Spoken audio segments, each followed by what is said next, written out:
O Santos se reapresenta nesta quarta-feira e tem novidade, é isso mesmo? Julio Furti, atenção, hein? Atenção a galera que pedia Julio Furti. Parece que a novidade é boa pra galera que pedia Julio Furti, Jordão.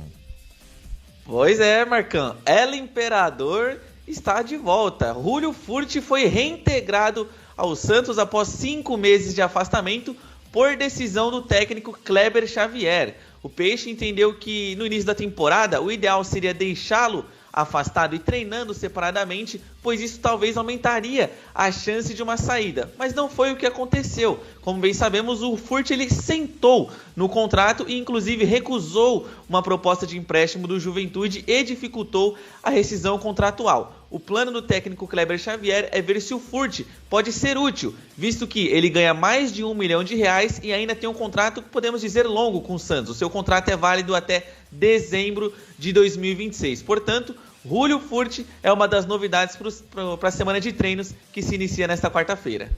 Tá aí o Thiago Jordão trazendo as informações sobre o Julio Furti, né? Olha, meus amigos varandeiros, eu confesso, Thiago, que eu já postei tanto no Julio Furti, viu, cara? Eu não tenho expectativa grande sobre o Furti não, viu, Thiago?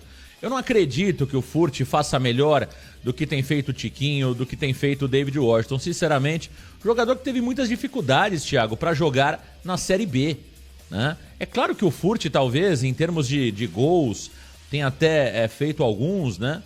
O Tiquinho também fez, entende? Eu acho que o Furti, em termos físicos, deixa muito a desejar. Teve um problema no pubis ali, e a gente sabe que questão envolvendo o pubis é muito complicado, né? Não é um negócio que o jogador vai ter que conviver com isso até o restante da sua carreira, sem contar que é um jogador já com 35 anos.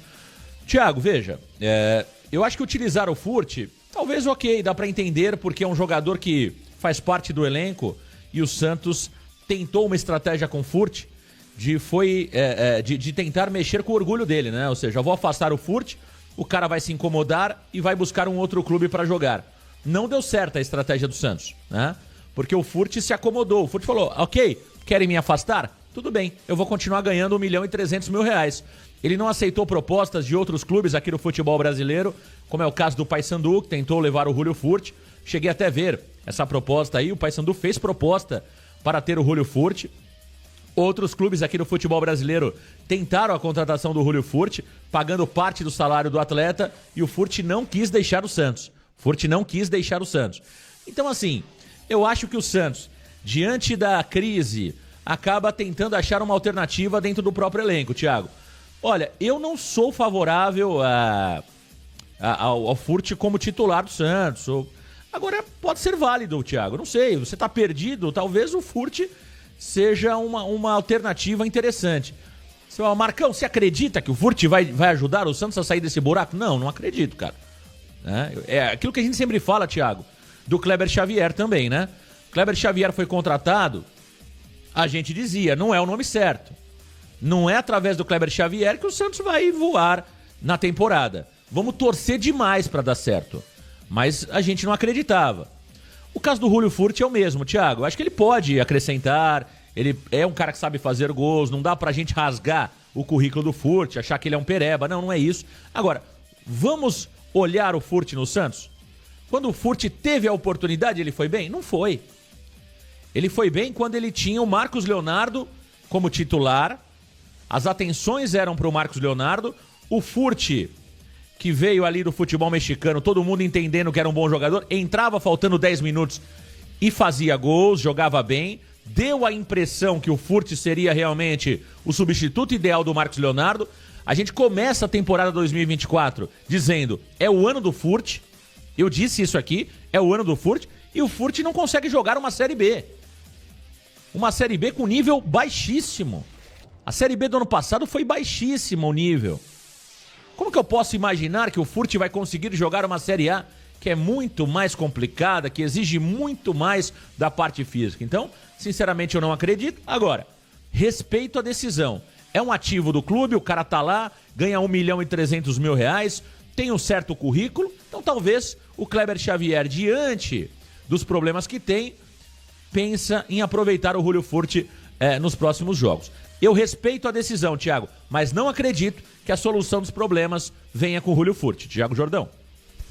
Também não acredito, Marcão. Eu vejo que o Julio Furch, na verdade, com visto esse histórico de lesão dele, principalmente no ano passado, eu acho que ele é um jogador muito ocasional, Marcão. Eu vejo que o Furch ele poderia ser usado no Santos como naquela situação do abafa. Igual você tá precisando do resultado, seu time não tem criatividade, que é o caso do Santos, e você fica só alçando bola na área. Porque na última partida, por exemplo, contra o Ceará, o Santos tentou 35 cruzamentos na partida e, Marcão, o Santos acertou 20% destes. Ou seja, será que é falha dos jogadores que tentaram cruzar ou será que não tinha uma referência na área para receber o cruzamento, que nesse caso poderia ser o Julio Furch, o Furch que fez gols importantes no Santos de cabeça ou em jogadas aéreas, como por exemplo foi contra o Bahia naquele 2-1. Só que eu também assim, eu não consigo ver ele desempenhando um bom futebol, Marcão. Ele não conseguiu jogar a segunda divisão. Ele tem um problema de lesão que vai acompanhar ele o resto da carreira. Carreira essa que é curtíssima. O Julio Furch já é um jogador de idade. Eu vejo que se o Kleber Xavier desejasse ter uma nova opção para o setor de ataque, Marcão, o nome da vez seria o Lucas Meirelles. Por que não oportunizar o Lucas Meirelles? Por que reintegrar somente o Furch e o Lucas Meirelles vir nessa sequência de nem sequer ser relacionado?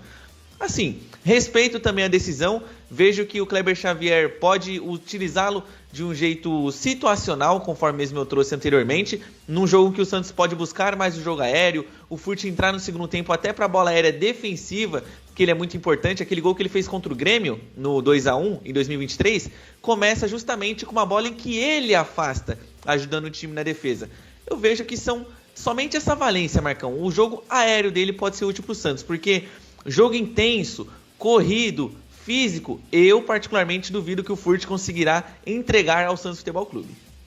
Eu quero torcer demais para que Julio Furch consiga realmente desempenhar um ótimo futebol, né? Então, eu apostei muito no Furch no passado, tá? Apostei demais no Julio Furch, foi um dos caras aqui que disse que o Santos não sentiria tanto a saída do Marcos Leonardo, mas o Furch decepcionou.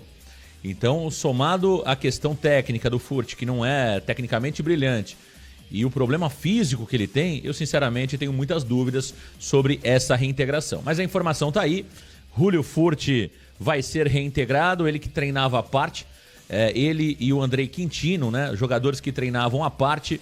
O Andrei segue treinando em separado, tem contrato aí com o Santos até o meio do ano, e o Julio Furch, que tem contrato mais longo, é um jogador com altos valores, esse está reintegrado e vai fazer parte aí do elenco. Isso não quer dizer também, Thiago Jordão, que ele será relacionado para domingo, né, Thiago? A gente sabe que tem uma grande diferença do cara treinar à parte e ter ritmo de jogo. Então, o Furch muito provavelmente, ainda não é uma informação, é claro, é um palpite do meu lado, o Furch não deve ser relacionado para domingo, né, Thiago? É um jogador que vai ser reintegrado agora, e eu acho que a expectativa do Kleber Xavier é, primeiro, conhecer, reintegrar o Furch, colocar ele ali junto com os jogadores e medir o desempenho dele nos treinamentos. Jordão? Isso mesmo, Marcão. Eu faço um palpite que se fosse para esperar o Furch sendo relacionado a curto prazo, Marcão, eu vejo que a partida pode ser que seja contra o CRB, né? Porque aí você teria uma semana para preparar o atleta fisicamente, como você bem mesmo falou. Conhecer o jogador, as valências dele, as dificuldades também, que é muito importante o treinador saber o que o jogador pode ou não te integrar e te entregar, na verdade. E eu vejo que é muito difícil ele participar do jogo contra o Corinthians. Tá muito em cima da hora. O tempo de trabalho pro jogo contra o Corinthians é pouco, visto que o Furch ficou 5 meses treinando separado, Marcão. E eu também vejo que um ponto positivo do atleta é que, beleza, ele sentou no contrato, é todo o direito do mundo dele sentar. O problema é do Santos que assinou isso, Marcão. Mas a gente não tem informações ou histórico de que o Furch fez bico ou de que ele faltou a algum treinamento. Não, ele participou de todos os treinamentos, esteve lá cumprindo as suas obrigações. Então eu vejo esse ponto positivo no jogador, Marcão. Ele que, inclusive, eu já tinha pesquisado na época que o Santos contratou ele, do Atlas do México, sempre foi um jogador que quis entregar mais de si. Então, Eu vejo esse ponto positivo no retorno do Furt, mas vejo muita dificuldade, muito difícil ele estar no time no próximo domingo contra o Corinthians no Clássico Alvinegro. O nosso amigo varandeiro aqui, o Silas Andrade, fala que o Luca Meireles é jovem, o Santos abandonou sua história, por isso está nessa draga. Coloquem os jovens no time, tem muito jogador com idade alta, tá dizendo aqui o nosso amigo varandeiro. Silas, olha, eu acho que existe um equilíbrio ali, né? O Santos por muitas vezes, tá, Silas, apostou nos seus jovens jogadores e também não deu certo, né? Eu vejo esse auê que fazem aí alguns jornalistas, principalmente da Baixada Santista, né? Famoso saudosismo e tal. Gente, o Santos cansou de apostar na base, entende? O Santos por muitas vezes apostou na base. Eu me lembro, por exemplo, em 2021, primeiro ano do Rueda, o Ariel Roland colocou todo mundo da base no profissional, subiu todo mundo que você pode imaginar recebeu oportunidade. O Fernando Diniz, idem. O Carille, idem, apostou em vários jogadores da base, depois tirou o pé, né? Cuidado com esse tipo de campanha, sabe? Cuidado com esse tipo de campanha, porque não é bem assim, entendeu? Veja o Sherman. Sherman, um grande jogador na base. E no profissional, o que aconteceu com o Sherman? Qual foi o desempenho do Sherman no profissional? O Kevson, jogador da base. Como está o Kevson no time de cima quando entra? O Souza, que eu gosto muito, acho que tem muito potencial. O Souza já mostrou todo esse potencial no time de cima? Não mostrou. O Miguelito, da onde que era o Miguelito? Da base. O Luca Meireles, vocês se lembram que ele jogou o Campeonato Paulista? Resolveu? Não resolveu. Então assim, vamos com calma com isso, tá, gente? Assim, sempre é melhor aquilo que não está sendo feito, né? A gente tem essa manha, eu vejo o coro de alguns jornalistas, sabe? E na verdade não é assim, não se enganem com isso, tá? Eu concordo que entre você apostar no Matheus Xavier, que é um ativo do clube, um jogador que tem potencial, e apostar no Gabriel Veron, que tá gordo, que não tem responsabilidade, que está jogando sua carreira no lixo e que daqui a 6 meses está de volta a Portugal, eu apostaria no Matheus Xavier. Agora, não acreditem que o Matheus Xavier, que o Luca Meireles, que o Ian, que o Sherman, que esses caras vão resolver o problema do Santos. Não vão. Porque se fosse assim, nós seríamos campeão de tudo na base. Nós não somos também. Nós não somos. Vamos parar de papo. Vocês viram a última Copa São Paulo de Futebol Júnior do Santos? Vocês viram a última Copa São Paulo de Futebol Júnior do Santos? Vocês entendem o que eu tô falando? Então cuidado com esse discurso, porque senão a gente começa a entrar, Thiago, sempre nessa questão de sempre o melhor é o que não joga. Já tem gente pedindo o Guilherme, os caras que ajudaram a queimar o Guilherme já estão pedindo o Guilherme de volta, entendeu? Porque na verdade a gente não pode cair nessa onda, Thiago, de fazer campanha, entendeu? Agora a campanha é base, e a gente sabe de onde vem. É do bairrismo de Santos. Me desculpa, gente. Vou ser muito sincero aqui. Eu adoro a cidade de Santos, adoro. Tá tudo certo. Mas isso é pequeno demais, entendeu? Tem muito jogador da base que não tem condição de jogar no Santos, porra. Senão já tinha jogado. Ou vocês acham que todo mundo é retardado, todo mundo é louco? Que o Santos tá abismo, o Santos tá ladeira abaixo e o cara fala, não, peraí. Eu prefiro o jogador do mercado do que o jogador da base porque eu quero experiência. Se o cara da base tem qualidade, ele joga. Então o Luca Meireles, esse sim, esse é o cara que tá mais pronto da base para chegar e resolver. O Matheus Xavier na base também ainda precisa evoluir.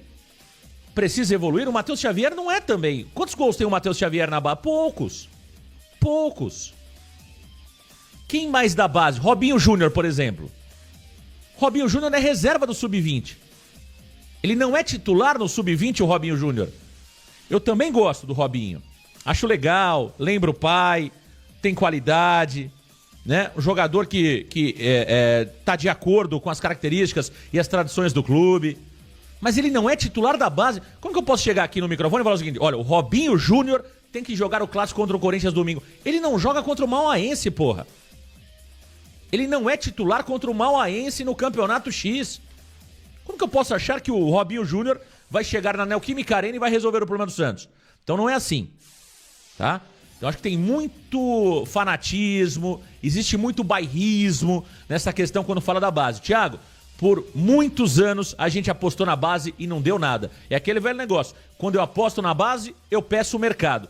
Quando eu aposto no mercado, eu cobro da base. Não é assim que se analisa futebol, viu? Não é, Marcão, e por mais que exista esse mito de que a base salva, a base sempre salvou, gente, isso foi muito lá atrás. Depois, vou dar um exemplo aqui, Marcão, depois que o Neymar saiu, a geração do Neymar acabou, se assim eu posso dizer, qual base resolveu pro Santos?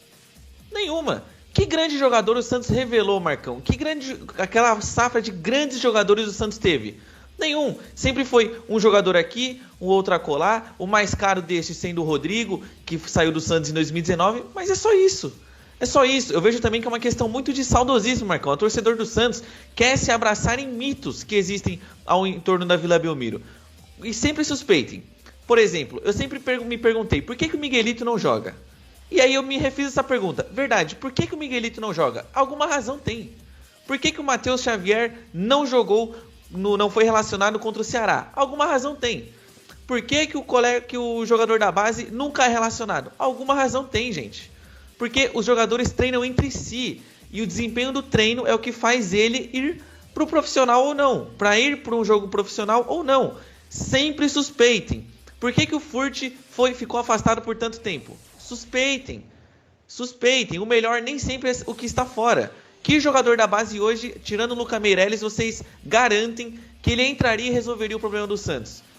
Não tem. O Santos não tem um lateral direito na base que estaria pronto para assumir a posição. Que zagueiro o Santos tem na base? Que outro volante o Santos tem na base que você vê você olha e fala, meu, esse daí é craque? Não tem, me desculpa. É claro, existe jogador, por exemplo, que pode não ter um bom desempenho tanto acima da média nas categorias de base e chegar no profissional e mudar tudo. Por exemplo, o Gabriel Bontempo. Para mim, o Gabriel Bontempo não era um suprassumo nas categorias de base, mas se encontrou no time titular do elenco profissional. Só que ele é a exceção, ele não é a regra. A regra é o jogador da base sempre ter dificuldades para subir, ele ter o seu tempo de adaptação. A gente não pode queimar etapas, porque senão a gente queima o jogador, como muitas pessoas falam, que na minha visão não existe isso de queimar jogador, o jogador se queima sozinho. Se o cara é bom mesmo, ele entra e resolve. Independente se tá 2-0 pro time adversário, tá 3-1, enfim. Se o cara é bom, ele entra e resolve. Na minha visão não tem isso de queimar o jogador, mas já que existe esse termo por aí no meio do futebol, tem que ter processo a processo. Vamos ter calma com o Matheus Xavier. Porque se o Matheus Xavier entra no jogo, por exemplo, contra o Corinthians e não vai bem, já tem torcedor chamando o cara de pereba, pô. E não é assim que funciona, não é assim que se analisa futebol.